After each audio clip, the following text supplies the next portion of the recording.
Good morning, everybody. I'm Sahar, and you're watching Rethink with Sahar. This is a space where we rethink ideas, we rethink things, and try to look at everything in a new light. So today we have with us Rubina Chadha. Hello, Rubina. How are you doing? Hi, Sahar. I'm doing well. I'm so happy to be here with you. Thank you so much. My pleasure. Rubina, you are a mindful based education and coaching.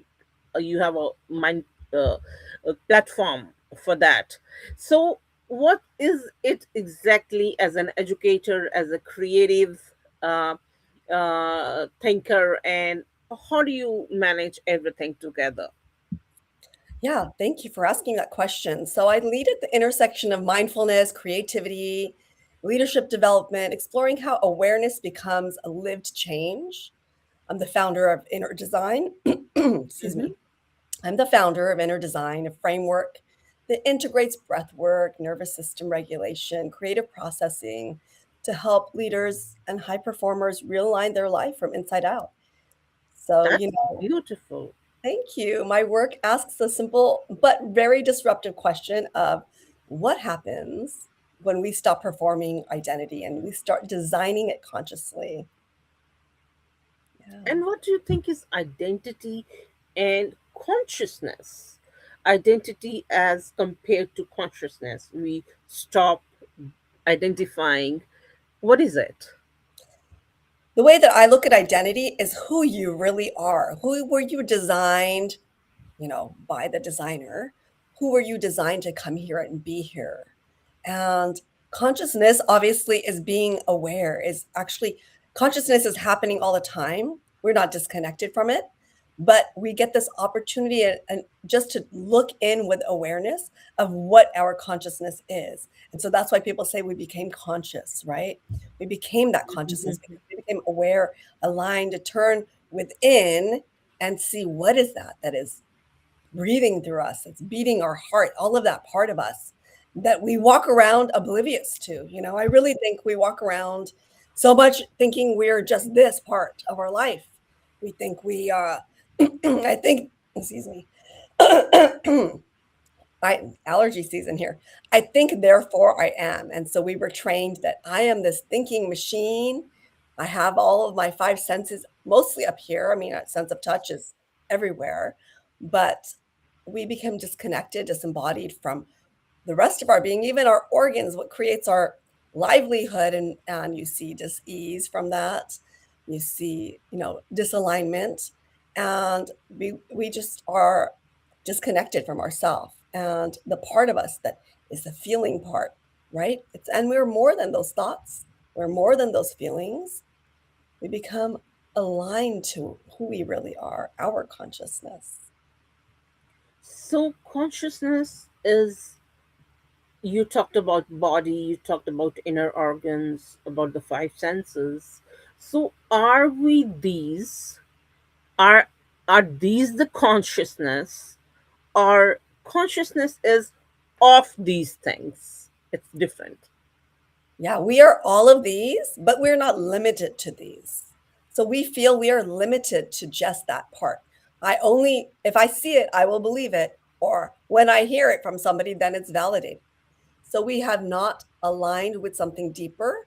And that consciousness is living through us through these five senses. So we are both, right? We are not only one, but if we connect, and also you can see some people maybe on their spiritual path and they want to leave the whole world and just go really, in that direction of being unidentified with this, that also doesn't work. There's a balance, there's a middle path, right? Like Buddha says, that walk that middle Yes. path. We have to live that. And in our society today and nowadays, it's really hard. It's not hard to forget about that conscious part. It's also hard to forget about this overly material side of our life. And so we need that break. We need that breath, just like we take a nap or we go to bed at night and we sleep.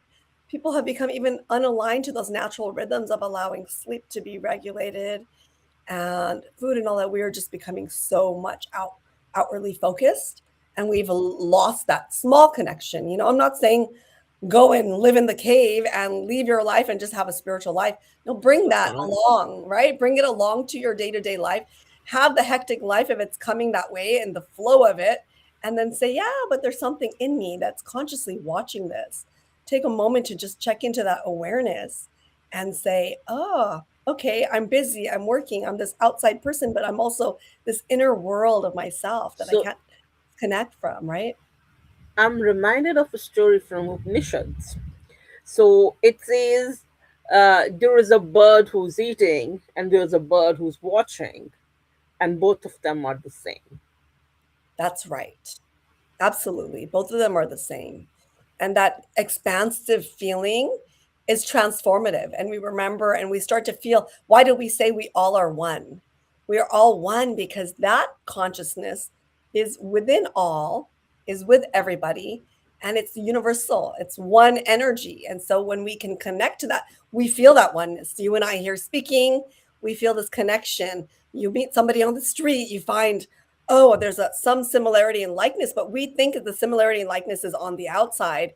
It's this inside part. It's that bird that is watching and eating. And this is us. We are living and doing, but the real, excuse me, the real living is from within. I'm so sorry that today I'm having That's all of all right. It happens. It happens with all of us, especially the season. this is the season. Yes. Yeah. Yeah. And I've been And traveling. So that travels also, throws everything off. So yes. exactly. Exactly. And it is like the bird who's eating. I see, I'm the experiencer, mean to say. And the bird who's watching, who's the perceptor. The uh, curious thing happens when they're one, but they think that they are separate. Yeah, what happens is, like, if I tell my this hand it's not part of me, and we start thinking, it becomes almost like a mental situation, you would say. It's like a disease, or it's like a disconnect, a sickness. People will be like, something is wrong with that person, and you feel like, oh my gosh, this leg is not part of mine, or it stops functioning. Yes, of course, there can be happening where we do have problems with our life, and paralysis happens, this kind of things, these do happen. But I'm talking about this thinking part of it, you know, Yes. becoming disconnected from ourself. We and people do this with their identity. They'll just say, "Oh, now I just want to if I cut my hair, I'm a new person." You're the person you are, but you have identified yourself to be in this, and then symbolically you behave a certain way, and these create, different A new issues, reality. right? Yeah. Such issues. Yeah. That's right. And the thing is this, when we do become conscious, these differences of physical experience that you just mentioned are the thought. At this time I'm thinking that, okay, I'm the king of the world. The other time I'm like, I'm not even a beggar, right? So I mean, just as an example. So that kind of a thing also disappears when you're able to see that consciousness, that unity within. Doesn't that happen like that? Everything vanishes and whatever remains is one. And I do not know who that one is. Maybe you can put some light on that.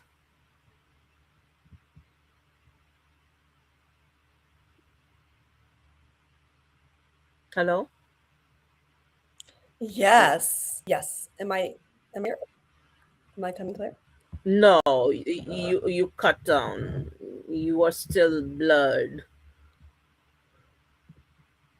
Uh, maybe we can. Okay. You can start Let's answering see. from beginning, please. If we did not hear you, uh,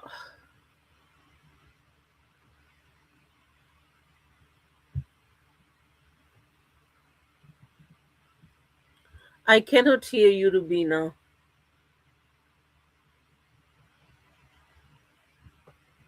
Is my internet good? Mine is running perfectly fine. Hello,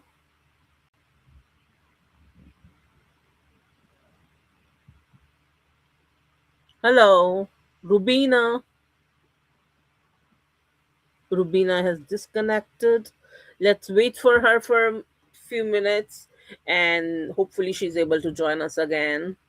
We were at a very beautiful, very interesting intersection of the story of the whole conversation where we were trying to see the consciousness is there, the one remains after everything fades away, and then what that one is. Rubina, you can try to join in again using the same link.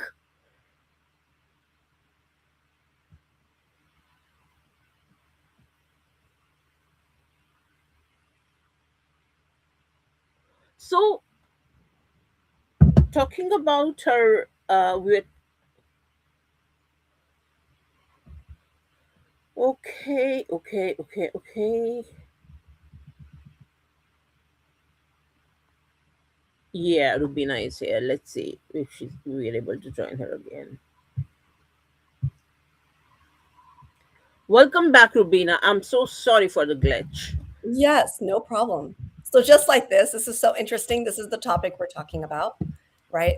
Awareness and the connection. Like just because I happen to be disconnected from here didn't mean that I disappeared from the world, but I it appears disappeared. this way or Yeah, appears, but somehow I was still here in form. I was still living and breathing, and there was just a disconnect.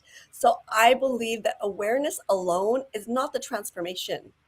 It must be embodied. That connection, when it becomes embodied, then you see things such as like behavior that shifts without force. That's kind of the space where I work in, is that we are this transformation is actually embodied, it's happening, and we're living through it. We're breathing through it, right? That's what I like to say, because that's a first access point to coming into awareness, is that our breath, which is happening automatically, can also be regulated. We can also have some say in it, right? Our heartbeat, it's happening. We don't have a say in it. Our brain, the synapses and neural pathways, we don't have a say in that. There's all happening. The liver, digestion. I can't say, let me hold this a little longer in the stomach, or we cannot. no, or it tastes so good. Let my esophagus stay, like let the food. No, we'll have a problem, right? So the breath, we can Yeah, actually both regulate that. We can take some yeah. control, if you want to call it control. We can take some access points to it, and we can also Hmm. forget about it, and it's continuing to keep us alive. It's the actually most immediate thing that's keeping us alive. We can live without food and water for several days, but air, moments, just moments. Just So moments. that is such a magical thing. And so just like that, our awareness and having that as a mindfulness tool, an entry point into just saying, I want to take this moment of awareness, take a deep breath in, fill the lungs and experience this. Let it go and soften the body with it is so magical. It's And so magical. right then you're conscious. Right then you're aware in that moment. And Yes, you don't have to do anything. It's not, let me go someplace and do something special. Let me dress for the occasion. It's right there with you in your breath. That's it. that's it. Just breathe in, as you said, deep breath, and then relax, and you're ready to go. You're dressed up for the world, for the life, not only for an occasion. Yes, exactly. Exactly. So, what we were talking about is like when consciousness, we were, we were saying that um, uh, there is there is a saying in Upanishads that neti neti tattvamasi, right? These are two different things. So neither this, neither that, and Right. you are that. Yes. That's exactly it. You are that part where it's both unidentified, and it's your identity. It's your whole access to being is this identity that you are not. You are not that. You are every that there is.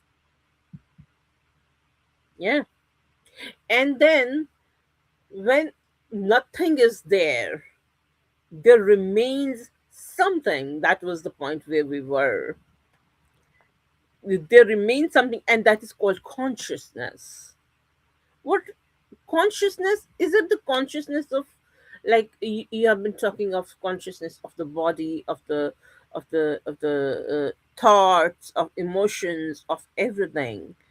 And is there something else who we are as a conscious being other than the body, the mind, the kind of the so-called soul? I don't know if it exists.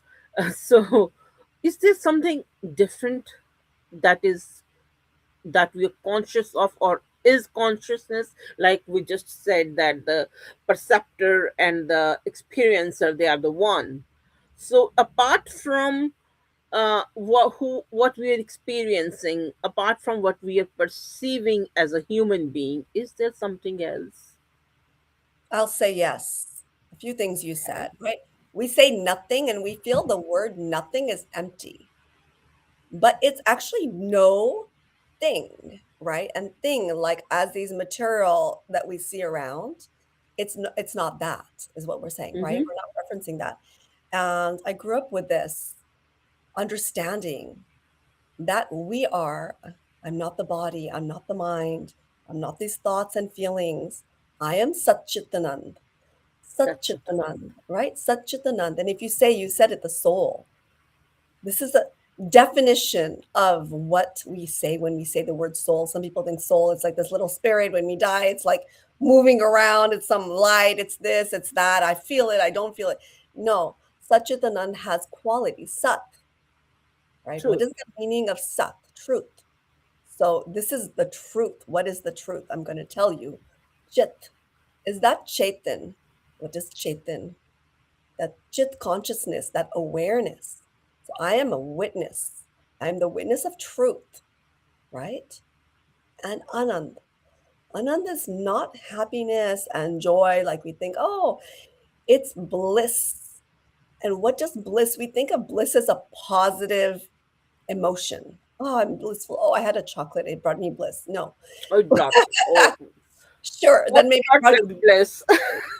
then brought you joy. But bliss has qualities to bliss. To qualify as bliss, you have identifiable qualities. Okay. What let's go through what those are, right? The Mm-hmm. qualities of bliss are something that is always, because you don't want your bliss like chocolate. You ate it, then it or it melted and it's gone. And it's gone. The bliss is gone. I mean, Bliss is this gone is now. something, an oxymoron in itself. Right. So bliss can be always, it's consistent. It's not Yes. ending, right? This is the kind of bliss we want, that we are seeking for. That's actually, ironically, is within us, right? Or what we are made Yeah. out of. So that's the first quality is bliss has the quality of always. Bliss is everywhere. It shouldn't be limited. I don't have to fly to you or you come to me because I have bliss and only in my backyard, right? This should be everywhere. This planet is full of bliss because the bliss is not bound in boundaries. It's not by state lines and demarcations. It's not with one person or the other. It should be, this is right, everywhere. And it shouldn't be limited. Like we just have one vial of this or one cup or one one bottle Oh, of bliss. It's unlimited is what bliss yes. qualifies. Should just be unending, because if you eat the chocolate, you start seeking, oh, I want more. And there's a finite to it, right? So it's unlimited. Yes. And it should come independent of any conditions, right? Exactly. It should be without condition, unlimited amount of Mm-hmm. bliss. Not one chocolate bar, not one cup of bliss, unlimited. And it should be easy. You know, we get caught up in this. Oh, I have to go. I have to hustle. I got to get this thing I want. We don't want to hustle for bliss. Isn't it? Bliss is like a wave that never goes away. It Exactly. comes, it stays, and it's always there. Yes. Yes. That's the other one. It's easily accessible. You don't have to go to the ATM machine with your card and take out a withdrawal of some cash, it should be like instantaneous. It's Yes. accessible, right? These kind of qualities, when we start to quantify, you can start to eliminate those things which are not, like chocolate bar. I've already eliminated. I'm a chocoholic, so I give this example because I love to have chocolate. But it's not, it's just that it's a small, simple pleasures of life, right? It's one of my simple pleasures. Yeah. But I know that that pleasure is going to, it's only something that I can access on this physical aspect of me for this moment. These are momentary things, right? So we can take them and leave them. This is why we are having our human experience. But that seeking for that bliss turns us inwards towards that consciousness, towards that satchitanam. And with those qualities, with those quantifiers, if we actually start to look in our life and get very clear, we can take this list. There's a few more qualities in bliss. But when we take these lists and we start to assess, okay, for example, like my example of chocolate, or some people have vices in their life and they think this is where I'm going to get my bliss. Like quantify it and say, hey, do they qualify? Do they have all these ingredients that Yeah. make bliss, that makes what it is? And so this journey actually makes you realize that again, it's not bliss in the mountaintop, it's not in the caves. It's not by doing something, it's not by something that we have to access and hustle. It's already there. It's There. already within. And how is the question we ask. It's not the what. We've chased our whole life thinking it's the what, it's the how. And that's that turning within and saying, I'm carrying it with me, right? There's that story like, it's a precious jewel and somebody is going out there and seeking it every marketplace. Where is the jewel? Where's a shiny thing? Where's something precious and something valuable? And we have that inside of us. We It's have just that as inside of something in the us. right place. We're searching in the marketplace. What's already with So us. when a client comes to you who is like, this is me, like you say, this is me. So, what is the first question you ask them to help them see that this is not them? Yeah, that's a great question. There's many, many different points, and sometimes I have to see where are they coming from? Where are they stuck and caught up, which I may be able to see, but how can I make them see themselves without jarring them and without, threatening? We have our ego identity and all of these things. So Exactly. just it is a question. It's a question to ask them of, you know, what's the experience that they're having? What experience are you having? I think I'm this, right? Which means my beauty is skin deep and all of these things. And and where are they stuck? You can see in their mind of just like that way that the answer is. And just asking, are you happy? That's a simple question. Are you happy? We may have it all. We may have I may have a million chocolate bars in my pantry. Would that make me happy? No. How much can I eat chocolate? How much can that satisfy all my needs and requirements? And the reality is, there's nothing in the world out there in this marketplace that's going to satisfy that real seeking what we have. Sure, those are there for us to have experiences Mm-hmm.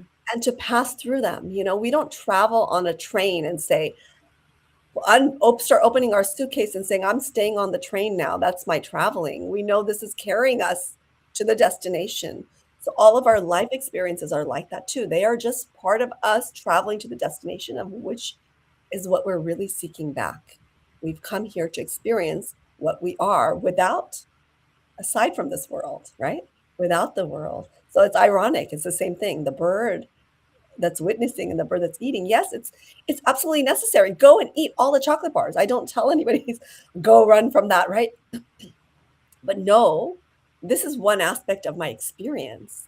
And I also am seeking somewhere within an experience of me, of who I truly am, that which has who is also enjoying chocolate bars. Yeah. And one thing you are mentioning again and again, we have come here, where we have come from, and those kind of phrases. So, what do you think where we have come from? So I think it's not a where, it's a It's a what. That's part is a what. That is that we are come to have an experience. No matter whether you are, whatever your religious background, your cultural background, your philosophical beliefs, you know that you're here one day and poof, one day you're going to be gone. Just like we see our many loved ones that were there and where did they go, right? So instead of asking those other questions, where and like, oh, how is this happening, and getting stuck in those process, just knowing that what it is I'm here, I came from somewhere, not just a little, you know, these elements that grew in my mother's womb, or just I'm not just that scientific part, because those parts didn't say that I would come and have thinking and feeling and all of those other parts of it, right? So you do believe in a spiritual reality before birth and after that? I do believe in that, absolutely. I think that there's nothing but a spiritual reality, and it's not defined or limited to just the being of birth and death. It's not defined to just me versus you as a listener here, the audience. It's not just, these are small paths, but if you look at the whole aspect of the cosmos and the world that's all happening, even if you say it's scientific, which I believe Hmm. absolutely it is scientific, there's nothing more scientific that we are all sitting on a big rock, a planet that's rotating and tumbling through space and all of these things, all And of we are these not falling off. and not falling, all of these things are happening and they're happening without my control. So that tells me something Yeah, here, something is at hand. And so it's a spiritual, scientific, there is something. all of it, Yeah. all of it. So that aspect of it, we can question it and we can dissect it, or we can actually experience it. And for me, it's that embodied experience. So let me access that deepest embodied experience of all of the thoughts, all of the feelings, and the thing that's beyond my thoughts and feelings, that self that doesn't change, that's still, that in every silence is the only truth, right? It's the witness aspect of it. And it is the place where bliss is sitting in the seat of. So instead of knowing, I'm not saying leave your outside world again, right? You're living all of that, but you know this is not bliss. This is not truth. This is not always. But I'm part of this also. And when I'm seeking for those parts of me, they're within, they're not Hmm. out there. That's right. That's well said. And finally, before we leave, um, any special message for your possible clients, or anything that you want to say to our viewers? Yes, actually, very recently, I was nominated and won the award on Inside Success TV for the most impactful woman of the year. You can watch my episode. And Beautiful. because, Congratulations. thank you. And in my episode, what you'll see is this, this recognition affirms that for me, it's not about a visibility, it's a responsibility to speak about this internal leadership, because we are leading ourselves, and each one of you are a leader in the culture that rewards this external pressure or pleasance or whatever it might be. And I'm here to walk with you on your journey and to go through this, this inner journey, this designing your life from the inside out. So I'm here to support each one and every one of you in this journey, and it's very brave of you to embark on with me. So thank you for having me here, Sahar. Thank you for your audience to listen to this, and I hope that you all can embark and finding what's that experience of Satchitanand. Who am I really in there? And how do I have access to that? Thank you so much, Rubina. Thank you. Thank you. Actually, what I feel like is when we do this, we are just namaste, namaste. I don't Oh, know what West thinks about it, but when we do namaste, that is like we are giving our own soul to the other. We are bowing our soul to the other. So, with that, and with your beautiful message, we take a leave. And we'll see you, everyone, next week, the same time. And thank you so much. Thank you, Rubina. Have a great one. Thank you, Sahar. You too.